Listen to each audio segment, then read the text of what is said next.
Good morning, everybody. God bless you. Pastor Will here with another segment of 5 Minutes to Live By. And we're going to go in this week.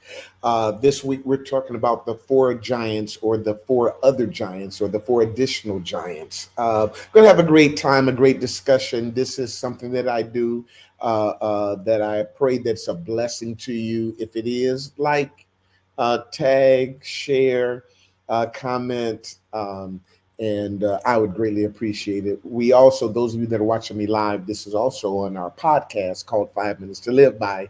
And you can follow us on all of your major podcast platforms. And we would love to have you. Spotify, Apple Podcasts, Beaker, all of them. Go check it out. Follow us on that. And you can listen to us while you're in the car. So let's get started here. So, as I stated on yesterday, that when David faced Goliath, he brought 5 stones, and some different theologians believe different things as to why he brought 5. And I preached about the 5 stones, that they represented the Word, the Torah at that time, the Pentateuch, the 5 books. Genesis, Exodus, Leviticus, Numbers, Deuteronomy. That would have been the law of Moses at the time. And but another look at that would say there wasn't just Goliath, but there were 4 others. And that's what the Bible tells us, that there were 4 other battles with 4 other giants of the Philistines, and they were all the sons of Gath, of the giant of Gath, meaning that they were descendants. One of them was a brother, and the other 2 were descendants of Goliath. And so David had 5 stones. That being said, by the time we get to 2 Samuel, we see these giants coming back to fight. I preached years ago a message entitled, "The Giants Keep Coming, but we keep knocking them down." And that's literally what happened.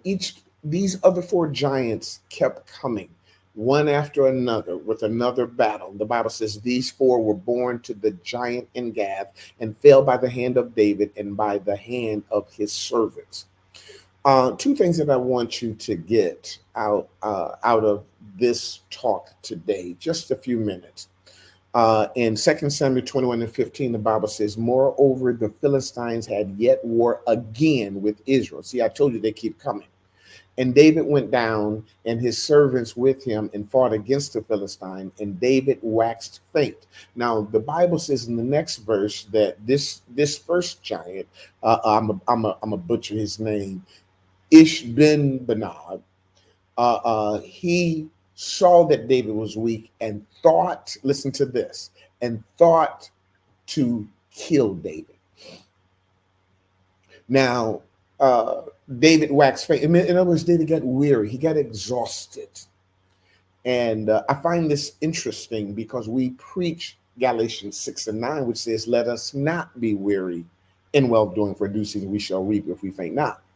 And yet, the reality of it is we will get weary. I don't care. You're a man. You're not a God.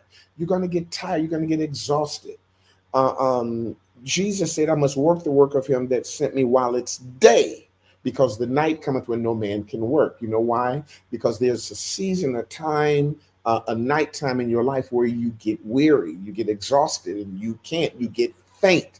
And many times that's what the devil does. He waits for you to become weary, and then he seeks to kill you. He seeks to destroy you. Another passage says, "Remember the creating days of thy youth while the evil days draw nigh." Evil days represent old age, when your hip go out, when your knee go out, like me. I used to be able to leap 2 or 3 feet in the air. Now I can only give you maybe 1.5 inches after this knee surgery. Y'all ain't working with me. But we do get weary. So now we get weary of life. We get weary of the kids. We get weary of the husband. We get weary of the men. We get weary of the same old okie doke. Can I talk to anybody? And then Daniel says Satan seeks to wear out the saints of God.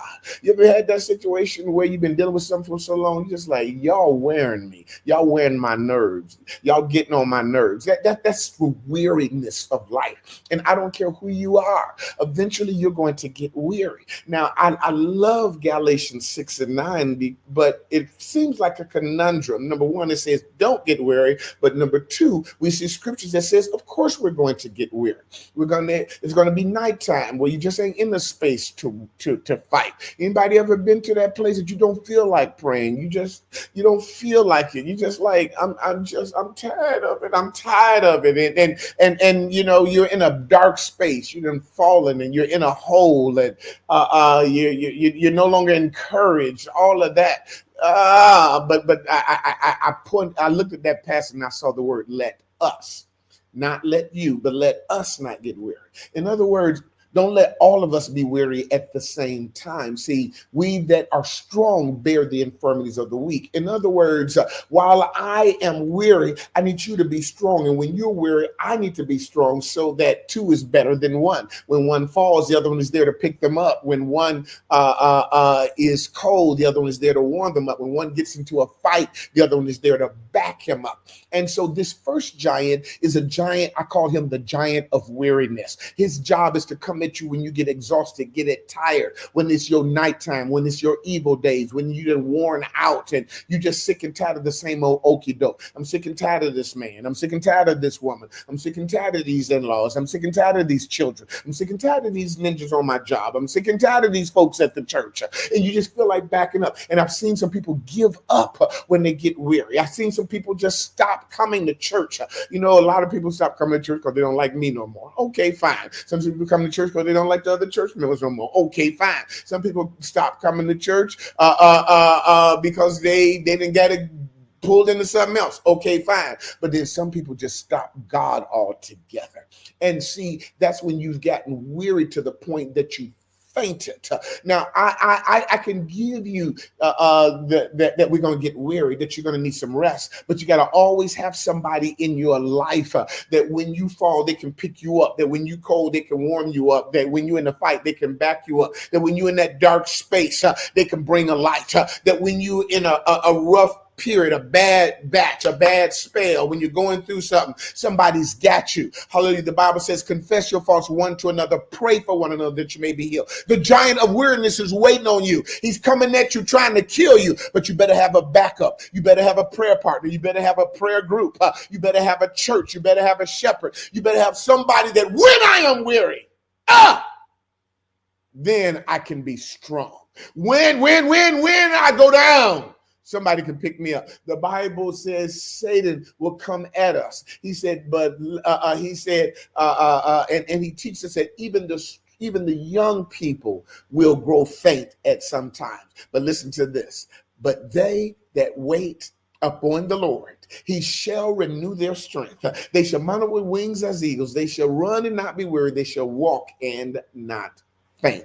Walk and not faint. God knows that you're going to get to these places, but he's got a plan.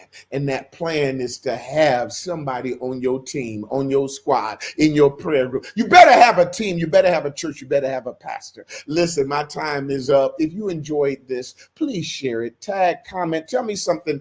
Those that are watching live, if you enjoyed it, say something. Tell us what you enjoyed about it. And we also want you to follow us and share it with somebody. Go to victoriouspraise.org/podcast. You can learn about all the additional podcast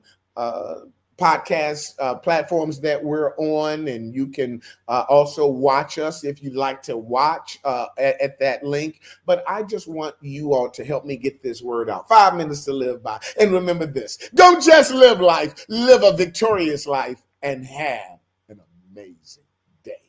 God bless you.